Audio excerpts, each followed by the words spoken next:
पे जो आंच आए तो टकराना जरूरी है, अगर जिंदा हो तो जिंदा नजर आना जरूरी है।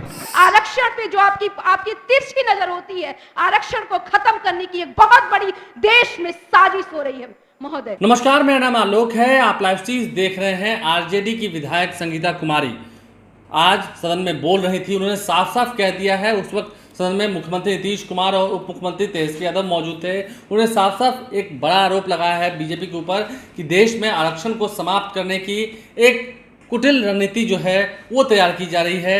एक देश में माहौल अलग तरह का पैदा किया जा रहा है, पूरे देश को भगवामय किया जा रहा है। यानी कि समझिए, सीधा इशारा बीजेपी पर था और उन्होंने शेरो शायरी का इस्तेमाल करते हुए खूब जमकर ताने कसे हैं बीजेपी के ऊपर। क्या कुछ कह रही थी, जरा सुनिए।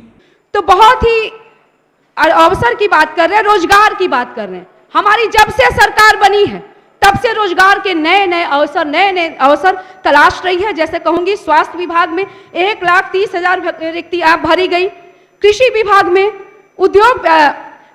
औद्योगिक प्रौद्योगिकी विभाग में नए नए आयाम खोजने की कोशिश कर रही है। और हमारे उप मुख्यमंत्री जी जो कहा था कि 10 लाख युवाओं को रोजगार देंगे, जब से उन्होंने कुर्सी संभाली है उस कार्य के रूप में वो कार्य कर रहे हैं। लेकिन सवाल ये उठता है कि 9 वर्षों से जो केंद्र की सत्ता पे आसीन है, उन्होंने जो 2 करोड़ रोजगार का दिया था वो क्या हुआ?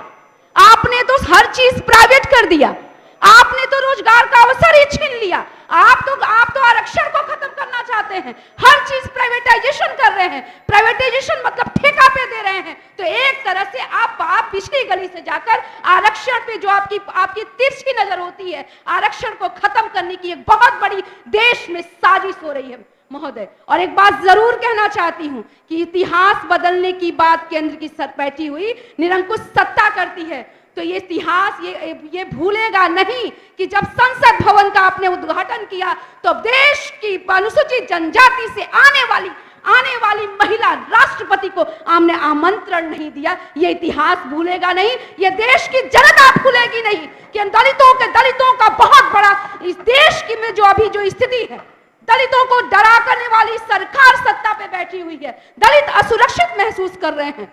और बहुत कहूंगी कि महिलाओं की बात करूंगी।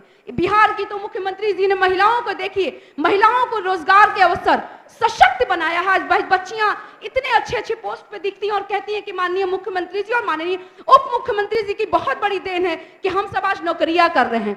हिल रही है और उन्हें पता है कि जो आप नीतियां लागू करना चाहते हैं, जो आप चाहते हैं कि हर सभी को भगवाधारी बनाएंगे, जो आप चाहते हैं कि हम संविधान को तोड़ेंगे, हम संविधान को नहीं मानने वाले लोग हैं।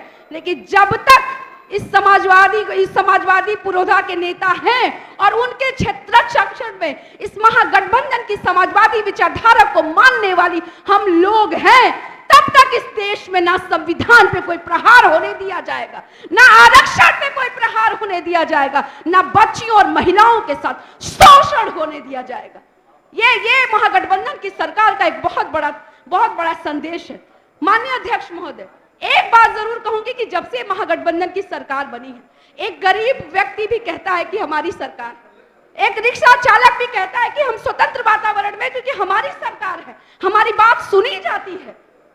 हम उस और आदरणीय लालू प्रसाद यादव जी की अगर हम लोग चर्चा करें तो देश की झुग्गी झोपड़ी में बैठे वाले लोग, जब से महागठबंधन की सरकार बनी है और जब से हमारे माननीय मुख्यमंत्री जी और आदरणीय तेजस्वी प्रसाद यादव जी ने जब से कुर्सी संभाली है, तब से उन लोगों ने आस की दृष्टि से देख रहे हैं। और जब से सरकार बनी है, बहुत प्रतीक्षित हम सभी काम कर रहे हैं। एक बात जरूर कहना चाहती हूँ, माननीय संगीता जी, अब आपका समय समाप्त हुआ। एक मिनट सर।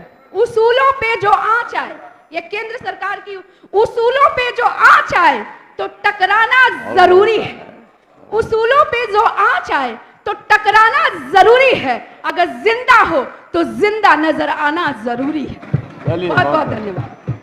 तो ये वीडियो बिहार विधानसभा के सदन की कार्रवाई के दौरान का है, जब संगीता कुमारी, जो कि मोहनिया से जीत के आती हैं, विधायिका हैं और आरजेडी की बातें रख रही थी। क्या सच में तेजस्वी यादव और नीतीश कुमार के बीच में खटास पैदा करने की कोशिश की जा रही थी बीजेपी के द्वारा, और देश में क्या आरक्षण को समाप्त करने की, दलितों के प्रति एक हीन भावना वाली जो एक माहौल है वो बनाने की कोशिश की जा रही है? क्या माहौल सच में बिगड़ पाएगा? क्योंकि महागठबंधन की सरकार है बिहार में और दावे किए जा रहे हैं कि अगले साल लोकसभा के चुनाव में ज़्यादातर सीटें महागठबंधन ही जीतेगी, लेकिन देखना होगा। वहीं दूसरी ओर बीजेपी और एनडीए खेमा भी अपनी पूरी ताकत झोंके हुए हैं। लड़ाई कड़ी होगी। इस कड़ी लड़ाई में अंतोगतवा जनता का आशीर्वाद किसके साथ, ये तो खैर आने वाला समय बताएगा। हमारे चैनल को सब्सक्राइब कर लें, साथ साथ फेसबुक पेज भी लाइक करें। धन्यवाद।